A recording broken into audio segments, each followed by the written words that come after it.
Hello and welcome to another episode of Brave UX. I'm Brendan Jarvis, managing founder of The Space in Between, the home of New Zealand's only specialist evaluative UX research practice and world-class UX lab, enabling brave teams across the globe to de-risk product design and equally brave leaders to shape and scale design culture.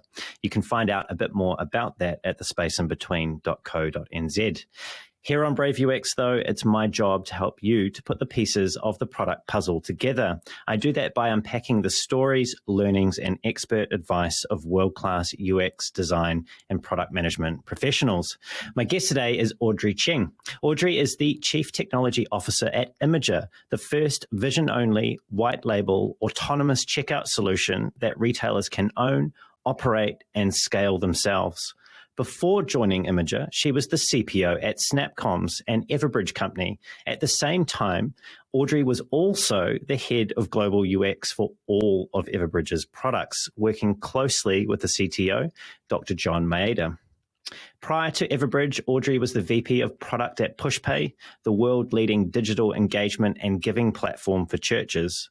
A huge supporter of the New Zealand product and tech communities, Audrey has been a co-organizer of Product Tank Auckland, facilitated product workshops for startups through New Zealand Trade and Enterprise, and served for several years as the vice chair of the New Zealand High Tech Awards. In 2019, Audrey received her own award, recognised by Leading Women in Product as the Product Leader of the Year for Australia and New Zealand. And yes, they are two separate countries.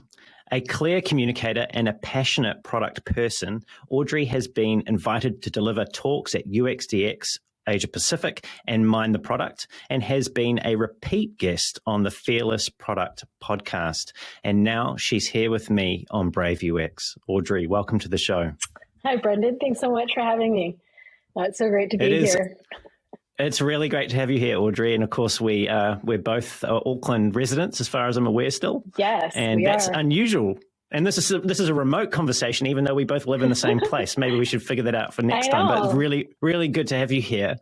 I was curious about the move that you've recently made. You've gone from a CPO role into a CTO role. Is that a meaningful difference in the day-to-day reality of those titles? Is there anything that is massively different from one to the other?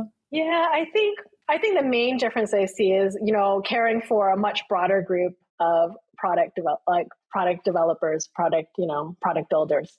And I think I've worked really closely with engineering in all my past roles and had a really fantastic relationship. And I think now I have the opportunity really to do something that I really love, which is actually, forming and helping to build a cross-functional relationship between all of those groups of product design, product management, and engineering. And I think that's really what this role sort of brings together, is really helping Imagr to, build a really strong team that can work really well together as we see our growth going forward into the future. And I think that's a really exciting thing. And I think moving from product to technology and overseeing a broader scope is really definitely a challenge for me, and some learning for me as well.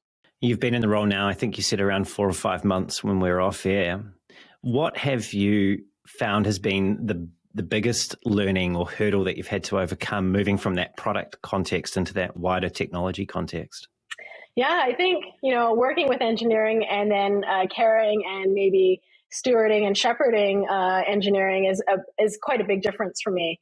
And I think, what I learned is that having such strong relationship with engineering and having such wonderful friends in the engineering space has helped me to kind of learn and also understand what creates great engineering culture and help to sort of drive and build upon that culture here at Imagr. I think what's been hard and surprising, I think the tech stack is quite different. I've not worked in a hardware product before, and I think learning sort of the diversity of the technology is definitely a learning curve for me, but one that I'm really enjoying, and I have a really fantastic and capable and experienced team that I'm loving working with. So I mentioned in your intro that Imagr's focused on that smart cart experience for retailers, and it's a white label which they can own and deploy themselves.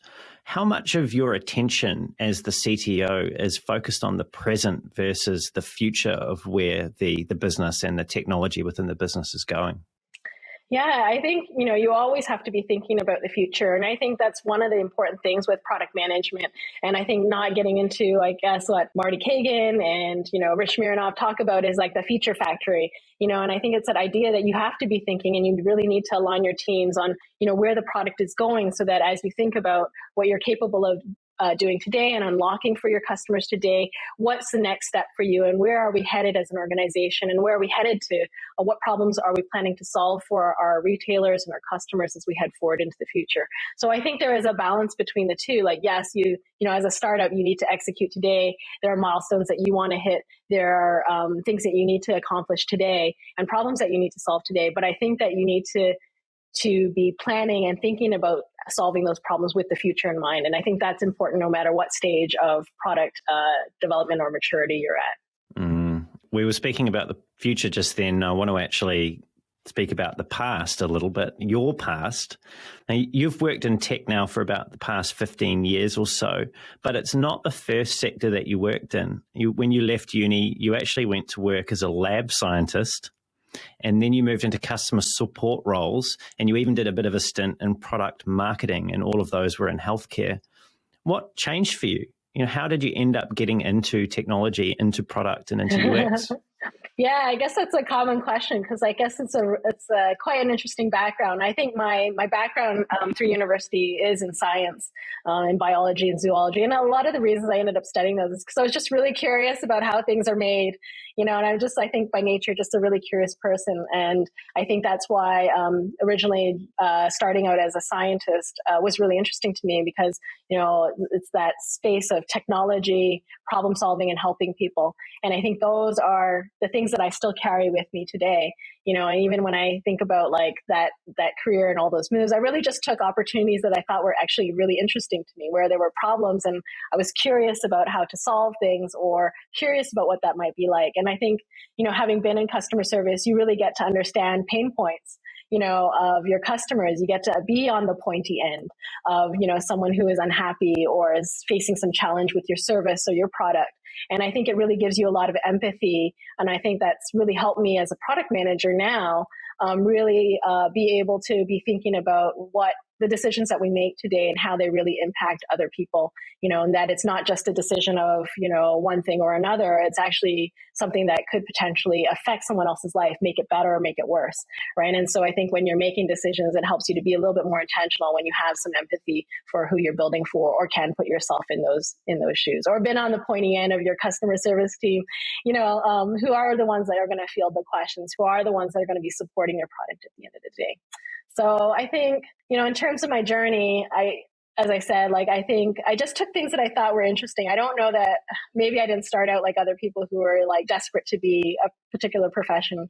I think I really found it hard to figure out where I should land, I guess. And so a lot of my earlier career was really about finding things that I was interested in and taking opportunities that presented itself. And I guess for other product managers, funny enough, it's the way that I became a product manager. I joined a tech company who needed someone on their support desk to support their customers. And when the product manager decided to leave, they looked at me and said, "Hey, well, you want to give it a try?" And so that's how I got my first opportunity to become a product manager. And obviously, having done it for more than 10 years now, really fell in love with, solving problems and really helping people. And I think that's really at the heart of building products. Well, it's obviously something that you do very well. And recently, of course, you've changed scope of roles up into the CTO role as well. So this is an excellent trajectory that you've been on. But you spoke about taking opportunities early on in your career that were interesting to you, which sounded to me like perhaps the path wasn't always clear. Did you ever feel, if you reflect back on, 20-something-year-old Audrey, did you ever feel lost or unsure or unclear what that next move should be and where it would take you?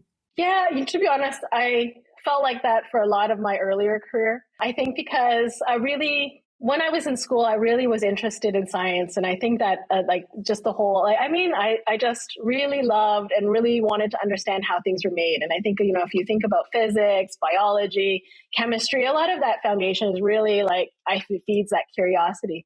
Perhaps, I think looking back, if I had a little bit more direction, maybe I would have gone into something that fed that. But, also ultimately led me down a career path, rightly or wrongly, I guess. Yeah, I think it's hard. I think like when you're younger and people are expecting you to define a career for yourself, how do you make that decision when you haven't had exposure to the possibilities that are out there? I mean, you have a lot of interest. You probably have a lot more potential than you realize at that time. I don't know, maybe some people have it all figured out, but I certainly didn't. And I think it took me a while to figure out like what I was really interested in, actually to find an opportunity that actually fed, I guess, the things that I really love, solving problems, my own just genuine curiosity and obsessiveness around figuring out how things work, as well as, helping people. And so, yeah, I think that's ultimately where I ended up. And so I do end up talking to a lot of, maybe graduates that are asking about like where their careers should go, what should they do next? And I think it's always a hard thing, but I do feel like even no matter where you are in your career, I think we're so lucky that with technology the way that it is, this is a time for reinventing yourselves. Jobs are like emerging all the time, like new roles, new professions are emerging. There was a time where, it was very little was known about product management in tech, unless perhaps you were in the Valley, or very big tech centers. And I remember when I started out as a product manager, there was very few people that I knew of to turn to. I mean, I was lucky that maybe a couple of years after I started in product management, the product community started up a little bit and I could find some online blogs and resources. But I definitely think that, we obviously have like Marty Kagan and Rich Mironov, who are sort of those early thought leaders in the space, but there definitely wasn't as much reach and much understanding. And certainly within organizations, I don't think there was very much understanding about the value of product management. Yeah. It certainly has exploded recently. I think I was talking with Carlos, who's the CEO of Product School last year, and clearly his organization and the range of other organizations like that in the product space are experiencing massive growth. You also talked about the questions that graduates would ask you about, what should they do for a career and how should they go about that. I couldn't help but think that it's almost as if we need to encourage them to ask better questions and to think more deeply about what it is that they might do with their career themselves.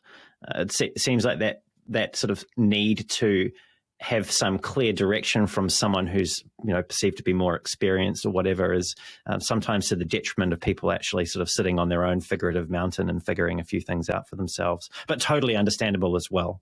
I think I would have done a similar thing when I was a graduate as well. So have some empathy for them. Sitting on the figurative mountain, though, is something that you've actually done throughout your career. And I was listening to something that you were talking about and reflecting on your time at PushPay.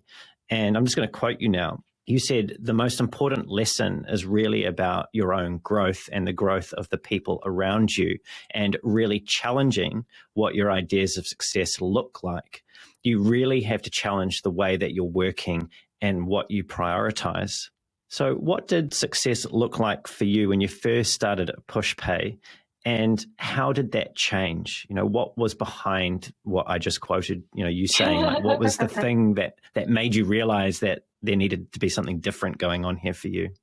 Yeah, absolutely. I think, your idea of success is that you could my idea of success was always that no matter the challenge, how hard it is, you just work a little bit harder or just put in a little bit more and you'll come out the other side. But I think that the challenge, like with PushPay, it went through hypergrowth, right? There was no plateau where you can recover from like putting your foot on the gas, right? And I think, the more you put on your foot on the gas, at some point you realize there's a floor, and that the pedal doesn't go down any further, right? I think you can and I think if that's how you get through difficult things, is like, I'll just put in a little bit more. It's okay. I'll just like work a little bit harder and see it through. You soon realize that there's actually not enough time and that there actually is no reprieve, right? Because the challenges get tougher. The workload is piling. People are waiting for you. And in product, people are waiting for your analysis. They're waiting for your requirements. They're waiting for you to give them context about the problem. Like you're feeding a team of engineers, you're working with a team of engineers. In those really early days, it was really you, maybe one other, and you're all trying to like wrangle some sense into the roadmap, wrangle and get the work ready so that people understood, had good context for what they were building, why they were building it, and what were the things that the absolute scope that we needed to include. And in addition to that, you're also trying to grow a team, right? So there's all these competing priorities that are happening. And I think you soon realize that your method of success, of getting to success, of working harder, doesn't work anymore. And I think I've spoke before about that. Sometimes you hit a wall that you realize, actually, what I'm doing isn't working and I'm just drowning now, or I'm just treading water, and I think it's just reevaluate. And it's that moment where you're really reevaluating yourself and thinking about like, hey, how am I going to overcome this? What am I need to do? I'm either going to quit or I'm going to find a different way of working to overcome that challenge and overcome that barrier to get to success. And I think like PushPay was a really amazing opportunity for me to learn because I think it really pushed you to your own limits. And at those limits, and you realize, actually, I need to change because what I'm doing isn't working. So I fundamentally needed to change the way I was working, how I prioritize what did my you time. Change? Yeah, okay, yeah, you're prioritizing time. Yeah, prioritize. You have to let some fire. Like actually, when my good friend said, you have to choose which fires to let burn. Right? Like everything's on fire. Everything's a priority. So you need to choose. You need to make the choice now of like which fires you're going to let burn. And eventually that's what you end up doing is you end up saying like, what's the most important thing that I need to tackle? What's the most impactful thing? And you end up doing that. Right. And you have to allow some things to fall by the wayside and know that, or, if you're a perfectionist, maybe perfect isn't what you need to do. Maybe there is a point that is good enough, and I think it's just responding. Perfectionist, Audrey? I would say that I once was, but I think now it's a balance between, what's optimal and, trying to get the best result. Yeah. So I think, there's a little bit of balance, but of course, there is a little bit of, wanting things to be perfect. But I think like, as we all know in building product, you never build what you actually had set out to build in your mind, I guess, or what you had originally thought about. So it sounds like you can now sleep while there's a few fires burning.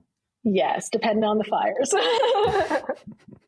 Well, like you said, you get to choose what the fires are that you let burn. Yeah, exactly. Doesn't mean that they, even if you're tackling, doesn't mean you don't worry about them.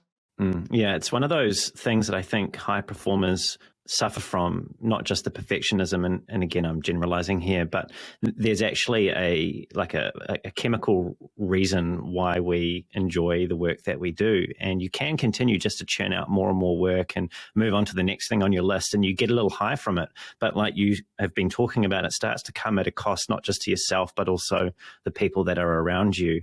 And I was curious, around this time where you came to this realization about which fires you needed to let burn, what role, if any, did your relationship and being a mother play in your decision to reevaluate how you were working?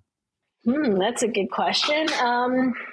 You reach a point where I think, at that stage, it's really, there's a point where your work does bleed into your personal life, right? Like, how you're feeling, what you have actually capacity for in your personal life. And I think when you realize that actually, I remember like even my first day at PushPay, like working probably till like 1 o'clock past midnight anyways. And my husband was like, it's your first day at work. I was like, I know. This isn't starting well. But I think like knowing that you have to have capacity for the rest of your life as well, your family, your relationships, I think those things become important. But I think also like while that is really an important driver, I think the question is really, are you going to face the challenge or are you not going to face the challenge? And if you are, then you definitely know it's not working. Right. And I think there's a decision point there that, yes, you need to get that balance in your life, but there's many ways to get that balance. The balance could be tap out. The balance could be keep going at what I'm doing and see if it works out, or let's change the way I'm working and see if we can tackle this challenge differently to get a different result or to get that balance. Right.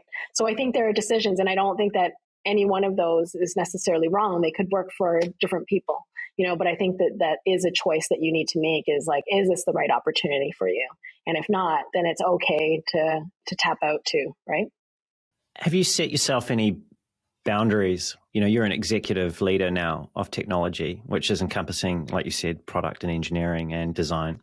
Like, do you, in that C-suite role, do you now have clearly understood personal work-life boundaries that you stick to?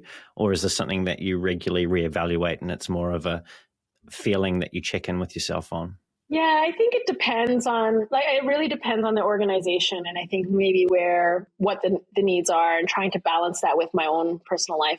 I definitely know that I think that you need to set boundaries. And there was a time where, in the first startup that I worked at, I was pretty much working almost 7 days a week because of the hours of support for our customers, and working really long hours because we were here in New Zealand. We had customers in Europe, in the UK, as well as in the US. So I'd find I'd be working till midnight and then up early, and then also working on Saturdays because we had US customers who wanted support.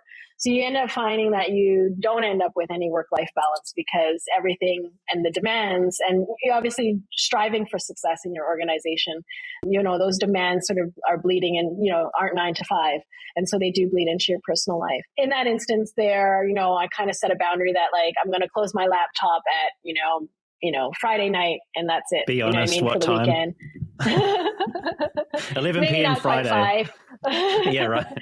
But, I think, and if there was or something urgent on a Saturday morning, I would take care of it. But, like, I think essentially saying, like, hey, the boundaries here. I think with Imagr, for example, we're pretty much opposite schedules in terms of working hours. And so being available and being able to collaborate with my team over in Europe is really important. And so it's more around setting dates that are generally okay for me to take meetings, and days where I say, like, actually, these are the days I typically like to have off. So one, I can spend time with my family, or two, I can catch up with my friends and people in the community, which is also really important to me. So it's just really about balancing and setting those expectations so that people don't drop things in my calendar on days that I'm not, I really want to be doing something else, right? And so it's just really trying to set those boundaries and making exceptions when you need to, and likewise making exceptions on those other, like, in the reverse as well. Yeah, not being too rigid about it, but actually knowing what you need to feel good about yourself and the work that you're doing, and give your best to everyone, not just at work, but also at home. I do want to come back to PushPay. Again, I'll touch on PushPay a few times because I feel like PushPay was for you, and correct me if I'm wrong, but I feel like it was quite a formative period of your career in which you experienced a lot of growth in a compressed amount of time. And you were saying you were reflecting on your time there again, and I'll quote you again. You said, when I took the responsibility for the first time of overseeing the UX research and UX design practice, being a product manager, I really didn't know how to lead the design team. I didn't know what was meaningful in their work. I didn't know what they valued. How did you go about clearing up that blind spot? Oh, yeah. So that was really daunting because, I had worked alongside many amazing UX designers, but never really formally led a UX team. And I think the responsibility of caring for so many people, not only in, like, what they're going to do day to day, but actually helping them grow their careers, is really, quite a responsible task. And so the thing for me was getting involved in the community. So I really embraced, and the community embraced me, the UX community in Auckland. So joining the meetup groups, making a lot of friends, and having a group of really close friends that were of the discipline, and also having a lot more one-to-ones and trying to build relationships with my designers directly. And I think that was the thing that really helped me a lot. It was a journey that I went on. I'm still on it. You know what I mean? I'm still trying to learn and still trying to make sure that I can support people in the proper way. But I think it was through a lot of that, going to meetups, meeting with people, talking to people about what was meaningful, listening to the topics that were coming up, being part of those panels as well, providing the product management lens, and then listening to the UX lens. Those things were really important to me to actually to build empathy for my team. And really try and understand what they needed in order to be successful within our organization. And I think it really changed the way that I practiced, because I didn't realize at that time how much was needed in terms of, like, what the challenges really were, which were, how do I get the things that I'm concerned about that I've uncovered on the roadmap? How do I get involved in problems earlier? Like, I'm handed things, These are typical problems that I think we see through all, well, not all, maybe less mature UX organizations with less mature UX practices, And so there was a lot of work to be done there still in terms of, like, hey, how do I find a voice for my team? How do I get them a seat at the table? And I think the great thing is that when you already have a seat, it's much easier to create space for your team. And I think that helped a lot, I think, in terms of bringing those voices, bringing the value of UX into the fore within our development team, within our technology and development team, and then with the broader organization. So yeah, it was a really interesting journey, and still something that I work hard on, and still but I very, very much value the experts. Like, I've worked with so many amazing people, through the years, got coaching for my team, all of those things, knowing that I have deficiencies in this area. I know that I've not studied. I'm not the expert that, expert leader, I guess, that a team would love to have. But the thing I can provide is opening the doors to those opportunities to bring expert coaches in, to bring experts in, to actually provide resources, to suggest training. And I think having a rich community of people surrounding you and supporting you means that you have access to help when you need it, and also suggestions as to how you might tackle some challenges. This might be an unfair question, so you can tell me if it is. But I was thinking about this. I was thinking about someone moving from product into leading the design org, or vice versa. But in this context, the one that you are operating in, and I realize that you've got a life experience of one here, but I'm still very much interested in your perspective. Should a product person be leading the design org, or should a designer be leading the design org?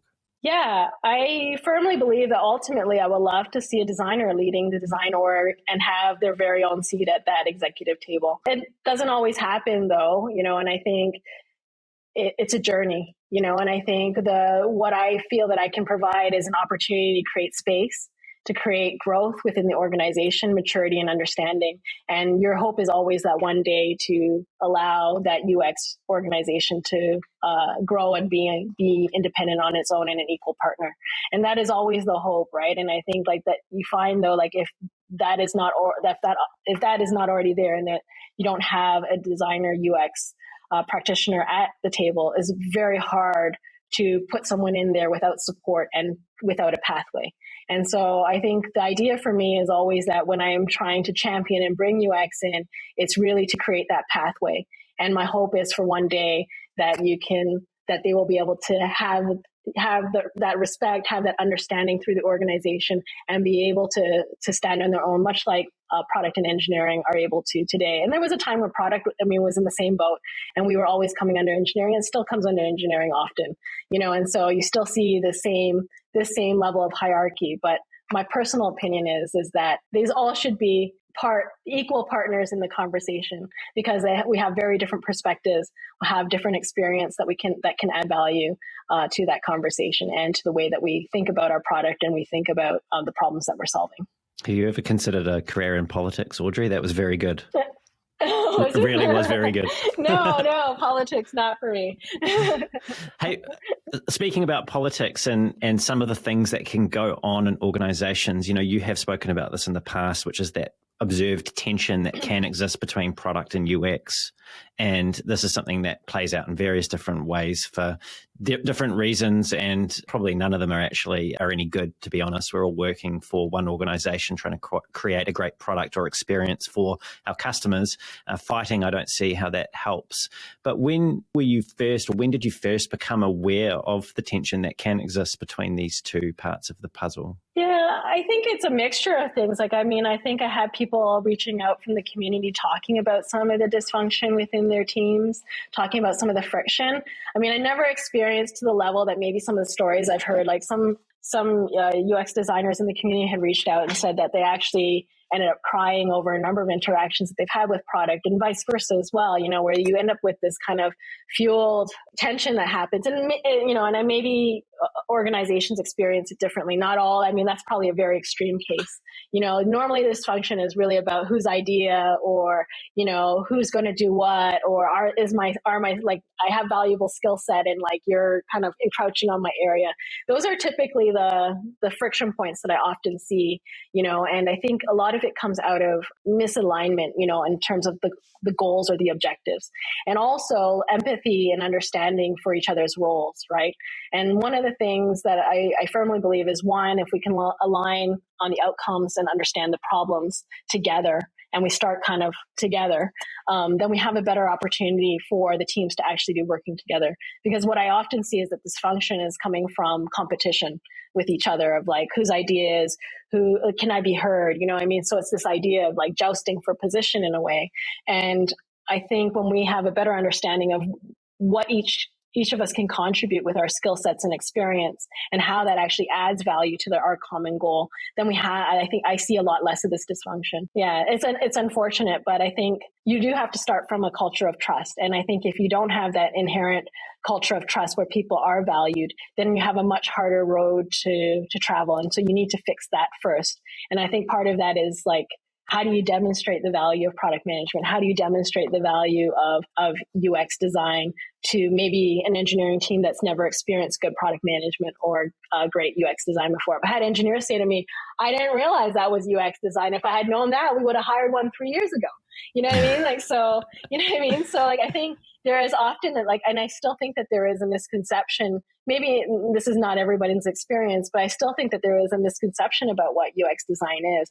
And I still hear a lot about like, you know, just the interface design and not thinking about interaction or the research component of it. And so a lot of the work I do when I'm bringing UX into an organization is educating people, educating an exec team, a leadership team, an engineering team about actually the value of UX design and what actually UX design is, and pointing to a lot of those things, and then bringing in, quite often I will bring in a coach if depending on the maturity, but bringing in a proper coach to actually help people understand. And actually, I think the best one is UX research. It can bring everyone together, you know, UX research and helping everyone build a foundation and understanding of what UX research is starts to help people to build an understanding of UX design practice as a whole.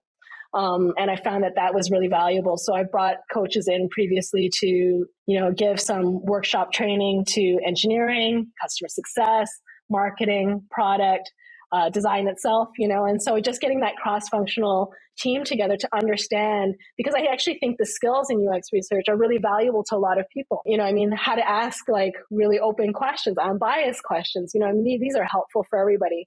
And when people understand the methodology, then there is much more trust that is built in the practice itself and the results that you're getting and the information that people are telling you about the problem. So I found that has been an extremely helpful tool in kind of breaking down silos, helping to transform maybe some dysfunctional relationships into more functional relationships through that level of understanding.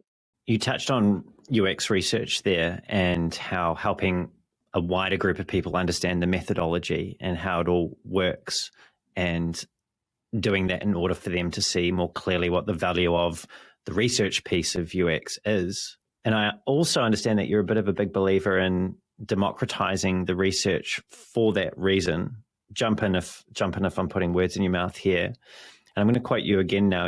You've said, it shouldn't really matter who's doing the interviewing. We should feel confident that what we find and what we observe and what we document is of good quality because we've aligned on our practices. So there's a lot in there, actually. I'm tempted to go down the track of whether it's a good or a bad thing to democratize research, and maybe we'll come back to that. But where I wanted to go first was, what does being aligned on practices look like, and how have you helped your teams to get there previously? Yeah, I think there's misunderstanding about research, right? People think you just create questions and you go out, you ask people those questions, random people, and then you go, great, like, look at the results. I go, oh, look, this one guy told me this. You know what I mean? And I think that there's a misunderstanding again on what UX research is and what a proper practice is. And so, you know, there's a craft here. And so I think my statement is, maybe I do believe in democratized research, but I do believe that there are experts and we need those experts. And there's not enough of those expert researchers. And so what I mean about that is that there is a craft and we all need to understand what that craft is. We don't all need to be experts, but we do need to understand that is a craft with experts. And my thought is always that I always hire someone, an expert, you know, to come in and actually run the practice. But because there's not enough people, I believe that we can train people to actually be better interviewers, to actually learn how to write a protocol. to actually learn how to synthesize. And people aren't going to practice perfect out of the gate.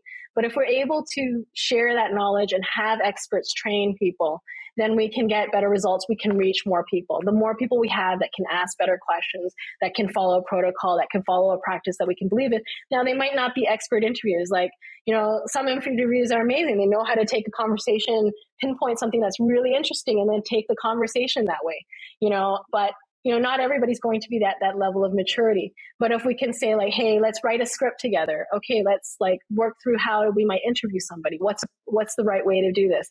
And so typically I will bring in an expert coach. Like I've used Lushai before, Matt Gould, who's amazing.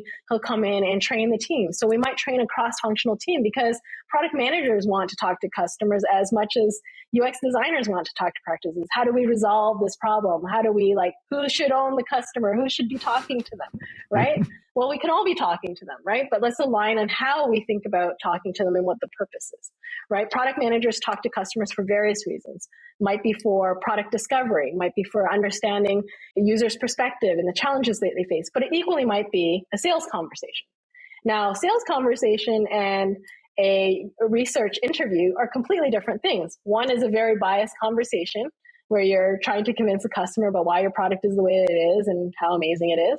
And the other one is more about learning, and it's not that you can't learn much from a sales conversation. You're learning different things, and so I think learning that distinction that one conversation is not equal to another is really important. So I really try to just align people on, understanding that there is a practice here, that in order to get good results, you have to align on a process. You have to respect that this is actually a profession, a craft with experts. And that's why it's important to have those experts guiding, coaching, and helping people to lift their skills in conducting interviews. So what I also mean about democratizing research is really also on the results side, is being able to share those results, being able to talk openly about them, not just with the product or the technology team, but with the wider organization.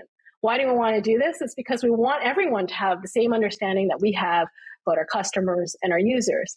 And it also demonstrates actually the value, that understanding of our customers and the results that we get by making better decisions throughout the organization means that we all perform better as a whole organization. And in addition to that, it helps build confidence in the practice itself. I guess maybe I don't know if that's a long answer, but I guess that's the way I think about user research. One thing that we have done specifically at PushPay was because we had practice from the beginning, and I learned a lot from Jasmine Wilkinson, and we had a really amazing UX practice there, was that over time we were able to train our customer service team, our customer success team, really on how to ask better questions, because we were always getting, the customer wants XYZ feature, and it's like, why do they want it? I don't know. And so it's like, okay, well, we can't really do anything with that. So you need to go and find out why they want the feature. You end up with a feature list, right? Everything that's logged is always about features, right? And so the first question is, why do they want it? What are they doing? How are they doing in that today? These are all the questions that came up. So we started to train our customer success team to ask why, to ask, hey, why do you want that? What are you doing today? How are you handling it? How are you overcoming that today? Oh, okay. And sometimes what they're asking for is really a Band-Aid to another problem, and so it's just that idea of can we get people to, ask better questions, understand that there is a proper, the more that we can get people to ask better questions, the more better understanding we have within our organization about who we're building products for. I really like that. And that's something that has come through loud and clear on some of the previous things that you've put out there. I'm curious to go into the communication of the findings from research, regardless of whoever's actually run the research that you've done in orgs where you've had senior leadership or other departments. Maybe it was engineering. I know at your time in PushPay, engineering was under another VP or managed elsewhere. How did you structure those? Are they presentations or were they conversations? How did you set the stage for them? And was there any difference in the way in which you would communicate interesting insights or findings from research depending on who it was that you were talking to? Yeah, I think, yes. So I definitely think the audience, it matters I guess what you're going to surface up and how long you'll have their attention span for, right? But certainly for engineering, I guess, which is one of the main drivers of the reason why we're conducting research is to build better products. We always invited engineering, one, to sit in and be observers in our interviews so that they could listen firsthand to how customers or users were feeling about our product or about a problem, just trying to bring everyone closer. Like now that's a data point in isolation, right? But what we're talking about is like when we do the synthesis and we have the final results, we typically would do a presentation, right? Talking about like who we talked to, who was in the group, what were we trying to accomplish, what our methodology was, and ultimately what those outcomes are, and maybe what the recommendations might be, what problems we might solve from there. So we definitely do a wider presentation, definitely not locked down. Often we would share some of this with our customer success team, keeping the users anonymous, but sharing the insights that we found as a group, what patterns we saw, what problems we think we might solve. We thought it was equally important for the team who are supporting our product to really understand, what insights we were getting from these interviews. And they were quite often helping us recruit people. So we wanted for them to see the fruits of their labor too, right? And I think then you get a really engaged organization in helping you build a really strong research practice. So from there, sometimes we would go into after sharing, sometimes we would take those and go into co-design, which is another great method that I love because it really engages people in thinking about the possibilities. Now they're not designing the product. We're thinking about how might we solve some problems. And these are really just different perspectives from different groups from how they see the problem. We've had like data scientists there, engineers there, and we've done this also with our CS team as well, having product managers and a mixed group of people, really to see what ideas come to the fore, and to like talk about why did we think about solving the problem that way. It's a really interesting way to get people engaged in the problem and the context and really thinking about broadening the perspective on what solutions actually come to the table. So I found that those methods were really helpful in sharing the insights, sharing the problem, sharing the burden of how we might solve those problems. That co-design, that working with other departments or experts within the business to help imagine what the future of the product might look like in that context that you were just speaking of.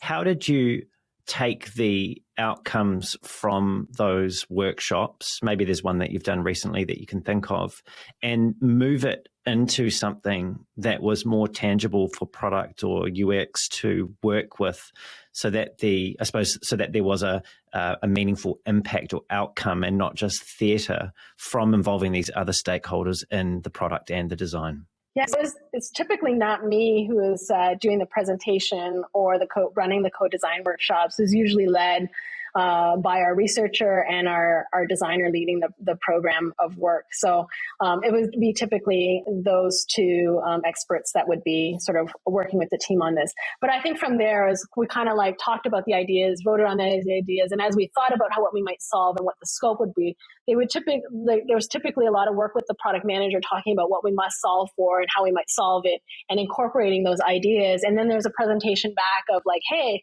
here's some ideas of what we thought, how we might solve this problem, fitting into the requirements that we had made. So it's really not just design going off, but working really closely again with the product managers, and then also, getting consultation with engineering about how we might solve the problems. And hey, if we wanted to do this, what would that look like? Was this feasible? And so it's that designing together in a way, in the sense of, the designer is looking at what the interaction might look like, what might solve some of those problems, but then also, working together with the product manager to think about like, is that going to solve the problem? Are we going to hit on, being able, is the user really going to get value out of this? And then also looking at the feasibility side. So I don't think it's ever this ta-da moment where we're like, look, from the co-design, amazing, look, we've done this amazing design now, let's go build it. It's that continuous process of collaborating all the way through. And I think when you have that openness and that way of working, you find that feedback loop is really tight and that everybody becomes aligned and there's less selling of the design at the end, if that makes sense, or less like ta-da moment in the design. Listening to you talk about the sort of interaction with the other parts of the organization, it's making me think of power dynamics, and those are things that exist in all human endeavor, right? There's always politics where you've got more than one person, you're going to have politics. I'm recalling, and I won't name any names, but a conversation I had, I believe it was on the podcast, so if anyone else is listening can remember, you'll know what I'm talking about. Someone telling me that when the VP of sales in a really large company would get pushed into a bit of a corner or not get their way with a request through to product for something that they perceived their clients or customers were asking for, they'd just turn around and ask the person who was saying no, so how much money have you made for the company today? Because they could tell them down to the second just how much sales had contributed to the organization's success. So I'm curious, when you're in that position of CPO and perhaps now as CTO, and you've got someone like a CEO or someone who's running the sales org coming to you and saying, we really need to build this thing in our product. It's going to make us more successful and keep our clients happy. How do you handle that situation? Because I've heard you say before that product development is not an infinite resource. So when I or someone like me, if I was in that position, comes to you and sort of throw my weight around and ask for those things, what do you say to me? Yeah, I think you're exactly right. Product resource is finite and it's always an or. So we don't do something else in order to do that one. So we need to decide which one's more valuable. And it's not always scientific that we can just say on the dollar amount. But I think, when you do have that data in front of you, it's much easier. Like quite often, you can have a list of customers who need a certain solution or want a certain problem solved. You can quantify that. And I think having that data in front, because then you're asking, that's great. Like looking forward to getting that deal, but tell me, is that more valuable than this other thing that we're working on that's already, has X amount value associated with it. And that could be cost reduction, it could be net new sales, etc. Fortunately, I've never had anyone ask me, how much money have you made for the organization? Maybe you have to go back and look at all the revenue you've created through your product. I don't know. But that's a particularly brutal question. I don't think I've heard of anyone else ask anyone that, but that is rough. Yeah, it's pretty ruthless. I think it's really important that you can substantiate and understand how you're making decisions, right? Like at the end of the day, we're here to create value for our customers and for our business, right? And we need to be, as product managers, we need to be assessing what that value is. The thing is that we know that our users and our customers have a lot of problems, but the ones that we need to solve are the ones that are value creating both for them and for your business. Like if you want to be here to solve more problems for them, you've got to be value creating also for your business. And I think it's really important that you're looking at the value of everything that you're building. If you don't understand the why behind it and how it drives value, then you need to question why is it on your roadmap. One of the tools that I have used or that I have suggested to my teams where this has become a problem is I quite often suggest using Lean Canvas. Because Lean Canvas kind of tells you everything on a page, just in a really summary format. But the great thing about it is it talks about the cost and the revenue, how your success metrics, which are really important, and those success metrics really lead into those conversations that you're going to be having with sales, particularly when you're making trade-offs between one thing or not. Now, the thing that sales came to you with might be actually the most important thing, and maybe you are going to bump the roadmap, but it's really understanding how you're going to make those trade-offs and actually what the timing should be. Because if the work is already in flight, then any disruption to your engineering team is really inefficient, right? So maybe you're going to say, hey, yeah, we're going to wait till after that one's done. But it's really that understanding of trying to understand the value that you're creating with what you've got on the roadmap. Earlier in our conversation, you spoke about the challenge that UXers sometimes face in getting their ideas on the roadmap. How much of that challenge, which I realize is quite difficult to quantify, but how much of that challenge is actually a result of UX's inability to speak the language that product understands? Yes, I think it's a lot. So I think that is probably the cause of that misalignment is not understanding how the work or the problems that they're thinking about contribute to maybe the product metrics, the outcomes that we're seeking in the product. And I think this is one thing that I coach a lot of designers on is about storytelling and about thinking about from a different perspective. Like, hey, who are you trying to convince? What's meaningful and important to them? How does what you're thinking about influence that? And so it's really about reframing the problem a little bit and also thinking about the storytelling. So a lot of when we uncover things, it's how is this impactful? So great if we've got those numbers, but how is this impactful? How will it make a difference? And so it's that idea of one, how will it make a difference for the business, which is always important, how will it make a difference for the customer, and I think understanding those two things and trying to communicate how it moves the needle overall for the product is important. I think when you have more of a partnership model between product and design, they can work together to come up with those metrics. So, UX designers don't have to feel alone if it's not an area that they have expertise in yet. Their product manager should be helping them, like, hey, here are the product metrics. Here's the needle that we're trying to move. So when we think about this journey, what do we think influences that metric? Like, how will we drive maybe adoption? So we're wanting to get X net new users, over this time period. Like, how does the journey that we're creating actually help us to deliver on that? And so when you look at it from that perspective, you can kind of see that the product metrics might be the overarching metrics, and those UX metrics are kind of those that are kind of feeding into and helping to drive the overall product metrics. So I think that I don't think that they're in conflict with each other. I think they're actually, working together. That's really interesting. And obvious too, not in a bad way in terms of what you've said, but just in how I hadn't been thinking about things like this prior. I wonder how much of the challenge that UX has in establishing that seat at the table in some perhaps mid-sized organizations is to do with product actually being the ones that are setting and in control of setting the context. So by establishing product metrics and generally being higher on the hierarchy, there's really no room for design if all designers is coming in at a tactical level and trying to ladder up into the overall product metric. Yeah, I think, to be honest, I think there's ability to influence those product metrics. Like when you think about the overall objectives for the organization, if design can be engaged earlier and to be thinking about those overall and, thinking at a slightly more strategic level, thinking about those overall outcomes for the business, product and design could actually be working together to set those metrics. And I think there's some really great material that I've read, like when I was trying to understand UX metrics and how that overall fit into the way I was thinking about metrics. Like Jared Spool has put out some really great content that really helped to shape my early thinking around UX metrics. And he I think he wrote a post once about why, I don't know what it was called, it was something along the lines of why UX designers should speak like executives or something along those lines. But it was really about metrics, right? Thinking about those overarching metrics for the business. And when you think about what the problems that are uncovered, the insights that are uncovered in design and how those actually influence what we're trying to achieve in the overall business, you can really influence those product metrics. I don't think that those product metrics have to be set by the PM.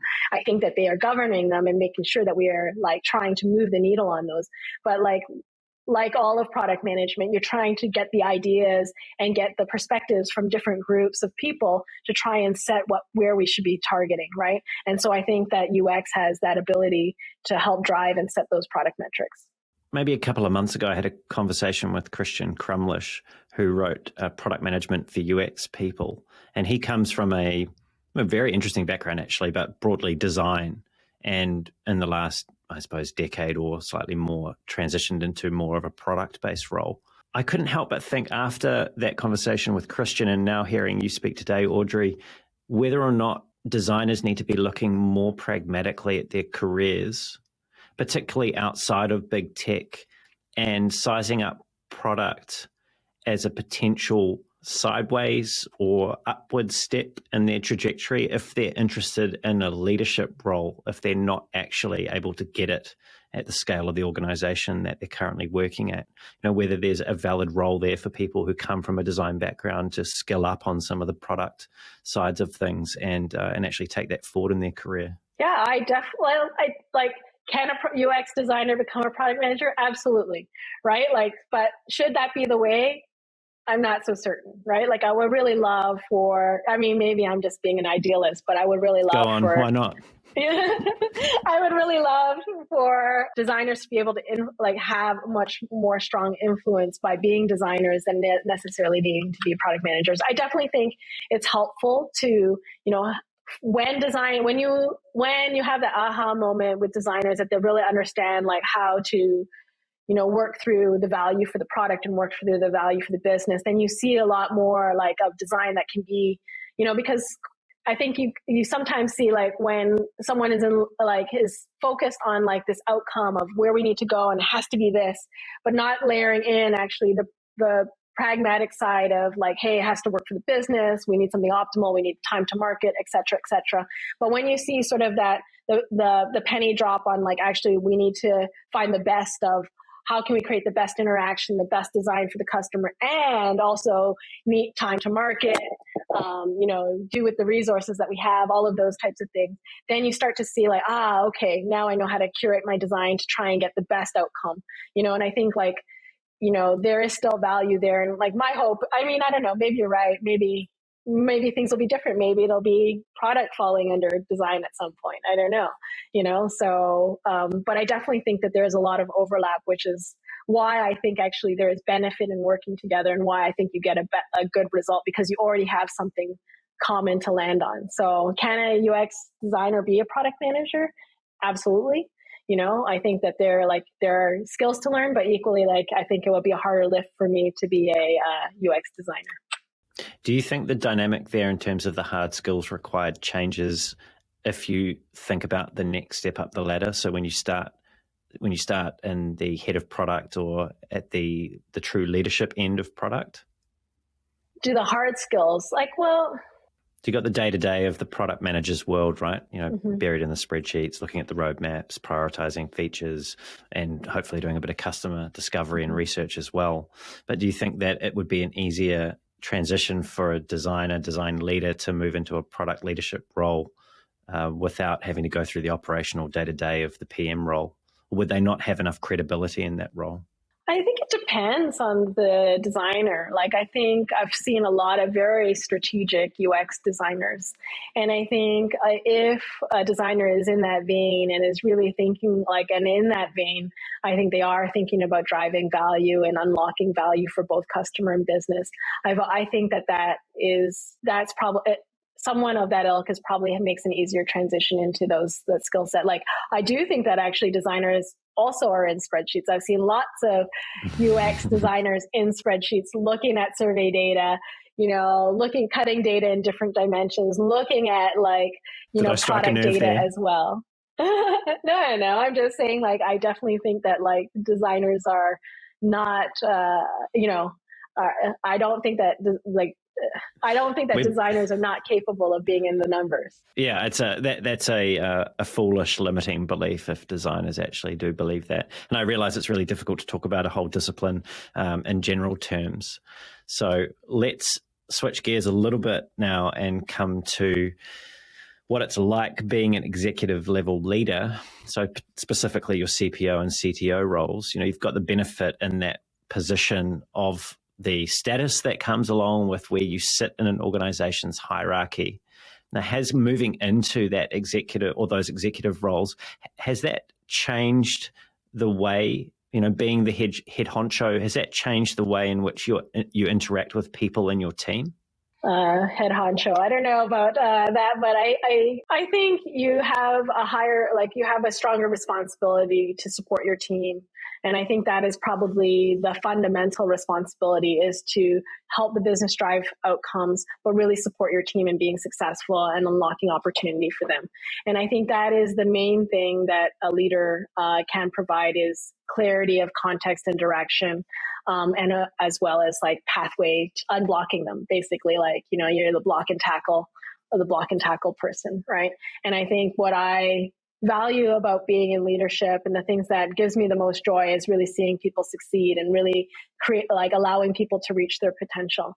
I think it's amazing with when you give just enough guidance that someone is able to flourish or able to really embrace and feel that they can embrace the challenge without fear of failure, that they have the right amount of support to see them succeed, and just enough challenge each time to reach a little bit further each time. And it's amazing to look back at someone who you maybe worked with for a number of years and see where they started and where they've become, and see how much they've worked towards that. I think it's a really rewarding thing to see, to be just a small part of that growth. I think is, in a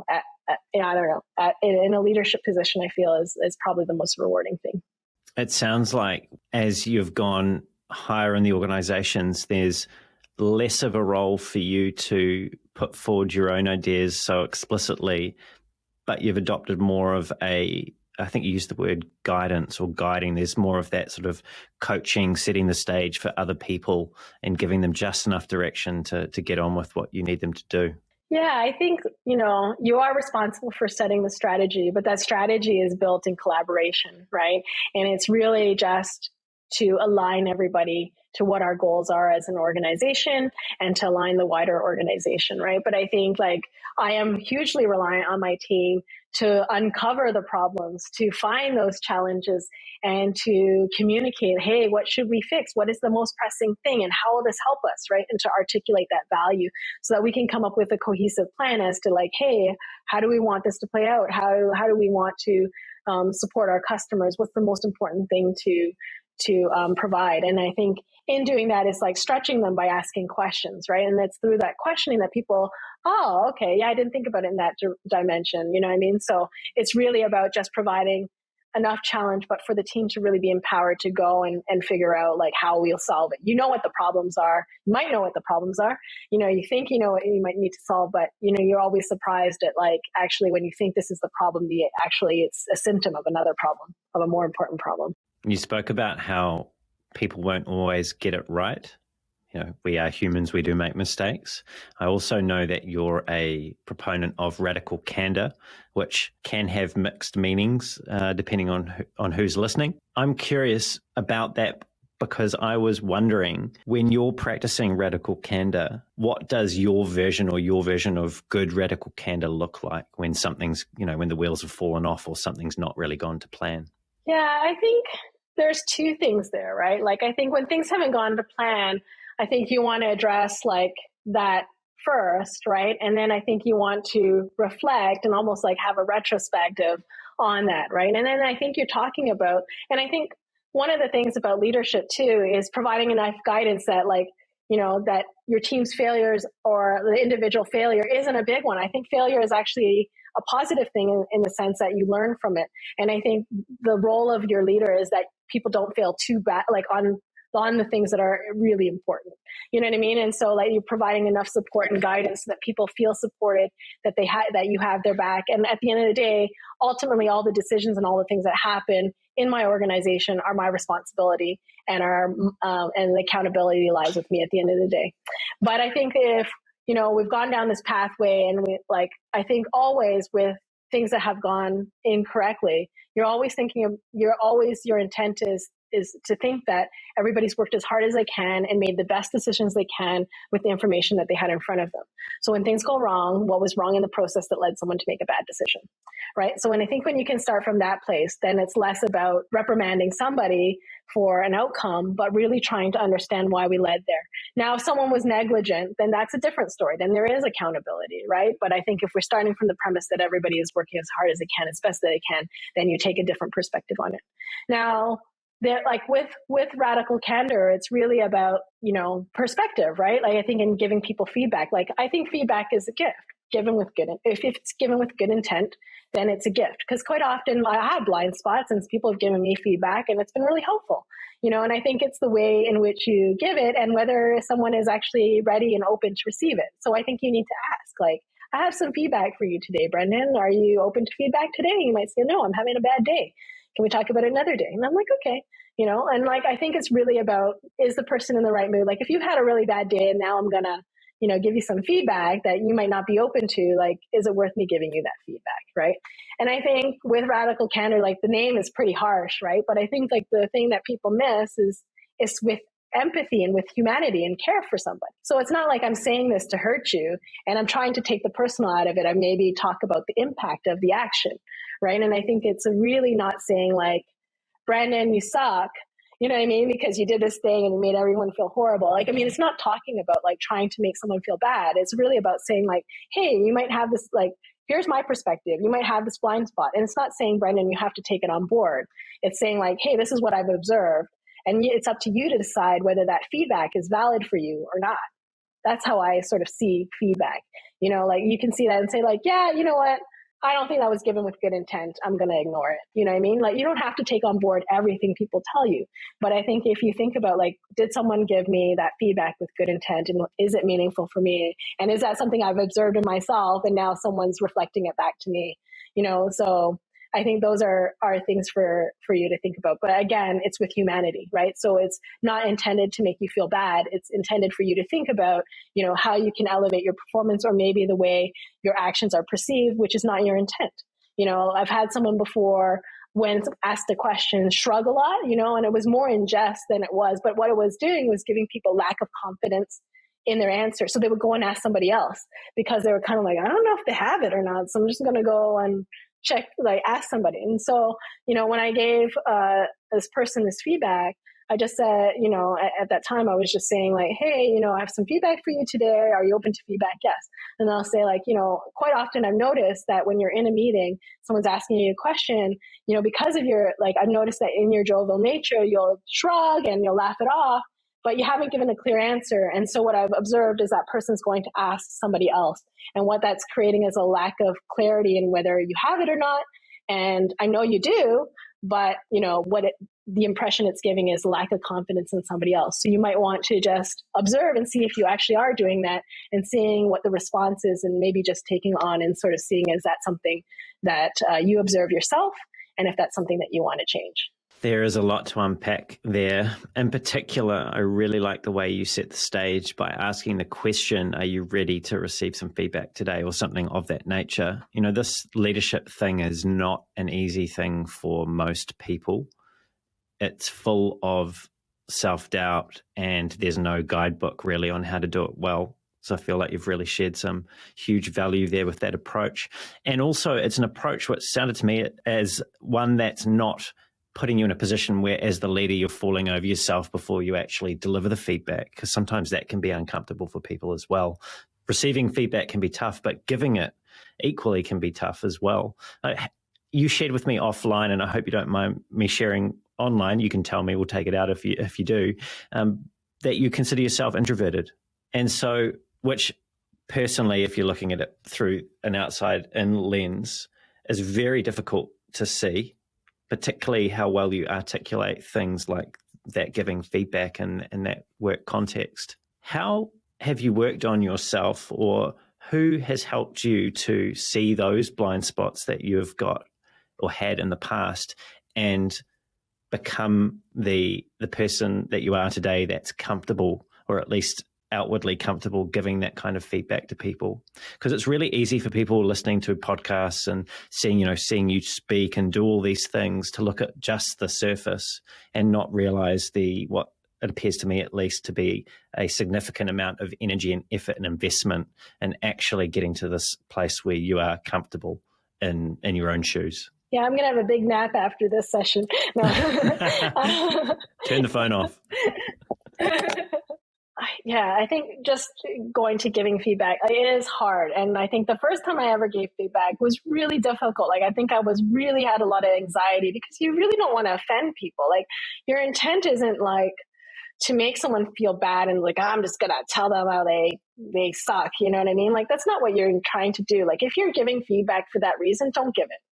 You know, like, I mean, the intent of feedback is to help somebody. And like, I think and giving feedback, I mean, like, it was a culture that we had at PushPay about like radical candor and to being honest and giving feedback, because feedback leads to growth. And I think when you can think about like that, actually, I want to help you, and I'm going to just give you some perspective. You don't need to take it on board, but some food for thought for you. You know what I mean? And equally, I've had that too, right? Because it was our culture that you have to be open to feedback. And I'm open to feedback from my own team about how I lead them, how I lead the team, how I maybe set the strategy, whatever. Like, you have to be open yourself. If you're not open to feedback, what gives you the right to give the feedback, right? And so I think like you have to have that culture of like, this is part of the way that we work. And my intent is about care and your growth, and not about like, you feeling ashamed, because it's not about that. And if it is about that, then there's no point to the feedback, right? So in terms of who's giving me feedback, lots of people, because I ask for it at my one-to-ones, also like, I ask my team, do they have feedback for me? And if you do have feedback for me, please feel free to share it when you feel ready for it. And that's hard because like sharing feedback with your manager is difficult. Who feels comfortable and safe to do that, right? And so like I think when people have given you feedback and you take it on board and you consider it and you make change, then people are more willing to give you more feedback, and I think equally I've had feedback from engineering, had feedback from engineering leaders. And I think one of the key points of feedback that I had, and maybe why I seem a little bit more energetic, is because I had feedback that actually I was a really bad storyteller and a really bad public presenter.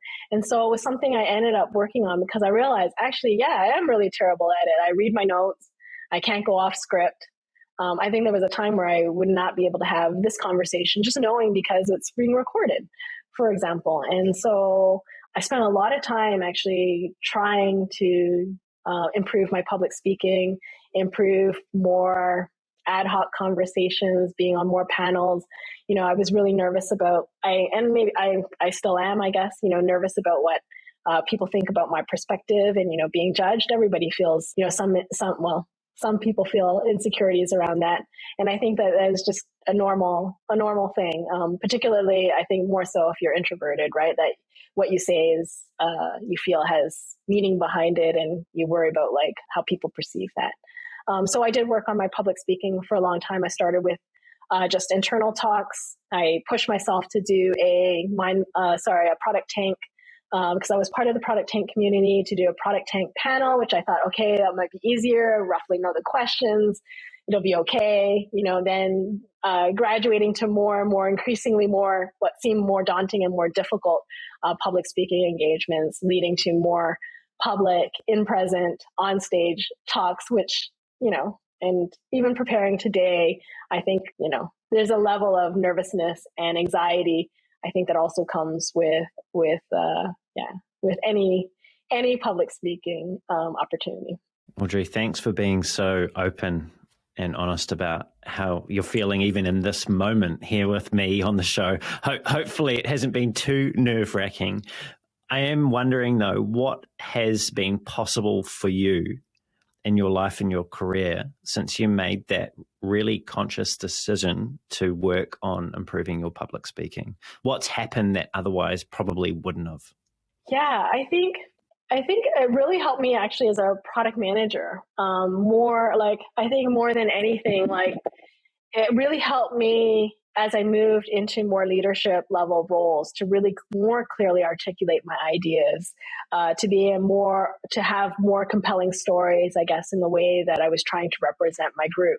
And I think that has helped me more than anything, is just to have confidence, or a bit more confidence, no matter which group I was going into, and to be able to speak and represent my group, which I think, like when you're as a leader, you want to represent the amazing work of your team, right? And you believe you've got an amazing team, that they're working hard. You want to tell like the wider organization how hard the team is working, what amazing things they're doing. And if you're nervous, you don't get across your points. And if you feel that, you're struggling to articulate it, and I think public speaking has just really helped me to maybe curate my story, to feel more comfortable being ad hoc, maybe be more of myself. And I think that's really helped a lot. I think just that preparation and that level of like, I'm going to do it anyways. Like I feel scared about it, but I'm still going to do it. I think that level just helps to prepare you for wider conversations that you didn't realize, and to give you more confidence in different forums. Well, Audrey, it's been a real privilege to hear your story today. It's been such a refreshing conversation about the very real challenges that product leaders have, but also your unique insight into what it's like also leading the design organization. And I really wish you all the best for your new challenge, which is now also to have wrapped in engineering. You've finally got them all under one umbrella. It's going to be really interesting to see what happens at Imagr for you there. So thank you for sharing your stories and your insights with me today. Thank you so much, Brendan. It's been a great conversation, and great to see you again as well. Hopefully we'll see each other in person soon. I hope so. It's been my pleasure. Audrey, if people want to find out more about you and the work that you're doing, what's the best way for them to do that? Well, I don't post a lot these days, but I think, reach out, have a coffee, and have a conversation. Okay. If you don't mind, I'll put your LinkedIn profile at the on the bottom of the show notes. Yeah, that sounds fine. Perfect. All right. Thanks, Audrey. And to everyone else who's tuned in, it's been great having you here as well. Everything we've covered will be in the show notes, including where you can find Audrey and all the great things that we've spoken about. If you enjoyed the show and you want to hear more great conversations like this with world-class leaders in UX, product, and, oh gosh, I forgot my own outro, UX, product, and design, don't forget to leave a review, subscribe, and tell someone else about the show if you feel that they would get some value out of these conversations. If you want to reach out to me, you can also find my LinkedIn profile on the show notes, or you can just Google me, Brendan Jarvis. That'll take you through to some way that you can find me, or you can head on over to thespaceinbetween.co.nz. That's thespaceinbetween.co.nz. And until next time, keep being brave.